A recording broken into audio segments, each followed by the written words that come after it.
नमस्कार। आज की कहानी में स्वागत है। आज हम कृष्णा बलदेव वैद की एक बहुत ही दिलचस्प कहानी पर बात करेंगे जिसका नाम है उड़ान। नमस्कार। हाँ, उड़ान ये कहानी है 4 औरतों की, शीला, रानी, वंती और वीरा। बिल्कुल, 4 साधारण घरेलू महिलाएं जो एक दिन अचानक बिना किसी प्लान के अपनी रोजमर्रा की जिंदगी से उस घुटन से बाहर निकल पड़ती हैं। हाँ, और ये शुरुआती बड़ी कमाल की है। शीला बर्तन मांज रही है और बस अचानक अचानक तय करती है कि उसे बाहर जाना है। कोई बहाना नहीं, कुछ नहीं। ये दिखाता है कि वो रोज का जो एक जैसा जीवन है वो कितना बोझिल हो सकता है। बिल्कुल। और फिर वो आवाज देती है रानी को। रानी नीचे आती है और दोनों खिलखिला पड़ती हैं। फिर वंती और वीरा को बुलाया जाता है।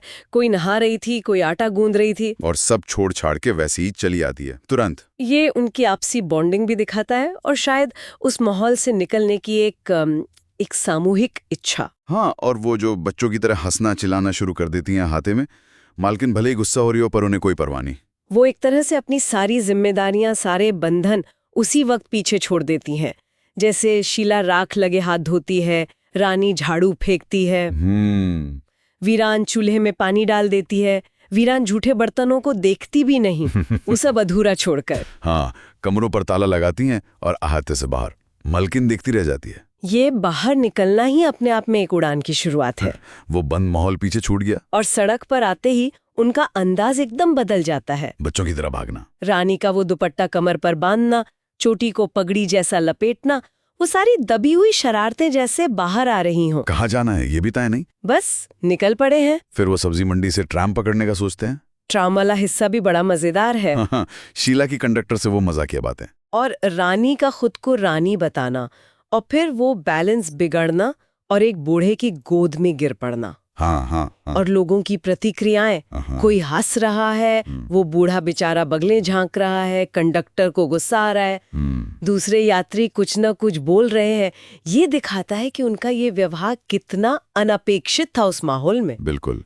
फिर कुतुब रोड पर उतरते हैं। अब सोचते हैं कहाँ जाएं। तब शीला कहती है कनॉट प्लेस। हाँ, और कनॉट प्लेस से सबका कोई ना कोई कनेक्शन है। वंती के पति वहां से हार लाए थे, वीरान के पति का शायद वहां काम था। रानी भी पहले जा चुकी है, तो एक जानी पहचानी सी जगह, पर शायद उनकी पहुंच से थोड़ी दूर। फिर तांगा करते हैं और तांगे में तो जैसे उनकी आजादी अपने चरम पर पहुंच जाती है। रानी तांगे वाले को कहती है तेज चलाओ, और वो हुल्लड़, तांगे की तेज रफ्तार, औरतों का चिल्लाना, हंसना, रानी का दुपट्टा उड़ जाता है, शीला के बाल बिखर जाते हैं। लेकिन यहीं एक और चीज होती है। सड़क पर लोग उन्हें देखकर अजीब टिप्पणियां करते हैं। उन्हें वेश्या समझने लगते हैं। ये समाज का नजरिया दिखाता है कि अगर औरतें घर से बाहर निकलकर इस तरह बेफिक्री से घूमें तो उन्हें कितनी आसानी से जज कर लिया जाता है। बहुत जरूरी पॉइंट है ये। खैर, वो कनॉट प्लेस पहुंचते हैं। तांगे वाले से किराए पर बहस, 11:30 आने। और फिर वो मजेदार बात, जब तांगे वाला जाते जाते रानी का नाम लेता और पैसे लौटाने की बात करता है, सब चौंक कर हंस पड़ती हैं। हाँ, वो भी एक हल्का फुल्का पल था। फिर कनॉट प्लेस में घूमना, नाम को लेकर उनकी अपनी बहस, Connaught plates, Karnat place, Kansas plate, और रानी का गलती से जेंट्स टॉयलेट में घुस जाना ओडियन सिनेमा के पास, और फिर डर के मारे भागना। वो छोटे छोटे पल उनकी बाहरी दुनिया से थोड़ी अनभिज्ञता भी दिखाते हैं, है ना? हाँ। फिर कोई हनुमान मंदिर जाने को कहता है तो रानी मना कर देती है। सैर को निकले हो कि पूजा को? मतलब मूड बिल्कुल अलग है आज। पूरा दिन वो घूमते हैं, हंसते हैं, चाट गोलगप्पे खाते हैं, बेफिक्री में दिन गुजर जाता है। पर शाम होते होते थकान होने लगती है। और जैसे ही घर चलने की बात होती है, पूरा माहौल बदल जाता है। वो जो उड़ान थी वो अब नीचे आने लगती है। हरी घास पर बैठने का मन था, वो भी छोड़ देते हैं।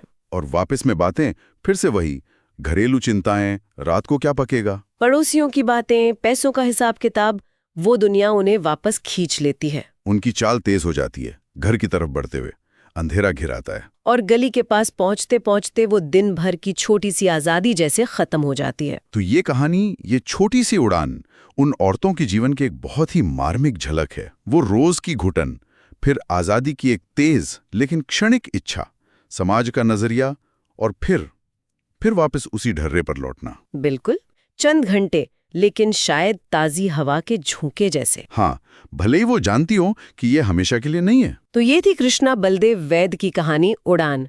उम्मीद है आपको पसंद आई होगी। सुनने के लिए धन्यवाद। अगर आपको ये कहानी और हमारा ये विश्लेषण अच्छा लगा तो आज की कहानी चैनल को लाइक करें, शेयर करें और सब्सक्राइब करना ना भूलें। हाँ, और वो जो घंटी का आइकॉन है उसे भी दबा दें ताकि अगली कहानी की सूचना आप तक पहुंच जाए। अगली कहानी तक अलविदा। अलविदा।